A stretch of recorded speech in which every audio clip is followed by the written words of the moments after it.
तर मित्रांनो या व्हिडिओमध्ये जे आपण बघणार आहोत XUV3XO महिंद्रांची नवीन लॉन्च केलेली आहे. त्यामध्ये आपण आता सध्याचे ते बसलेलो आहे. या ठिकाणी आपण स्टेअरिंग वर बघू शकता महिंद्राचा जो या ठिकाणी लोगो बघायला मिळून जातो. या ठिकाणी क्रूज कंट्रोल दिलेले आहे. बाकी म्युझिक चेंज करायचा ऑप्शन, बाकी व्हॉल्यूम आणि कॉल उचलण्यासाठी आणि कट करण्यासाठी आपल्याला या ठिकाणी बटन बघायला मिळून जातं.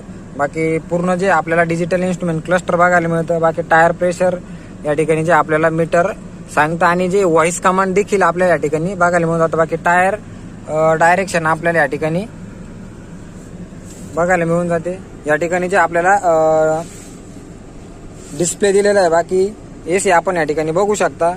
या ठिकाणी जे आपल्याला AC चं हे दिलेलं आहे. या ठिकाणी ऑटोचं बघायला मिळतं आपल्याला. या ठिकाणी आपण कमी आणि जास्त असं या ठिकाणी करू शकतो. बाकी मॅन्युअल मध्ये मित्रांनो तसंच या ठिकाणी वर आपण बघू शकता सनरूफ देखील दिलेले आहे आणि या ठिकाणावरून या बटनाने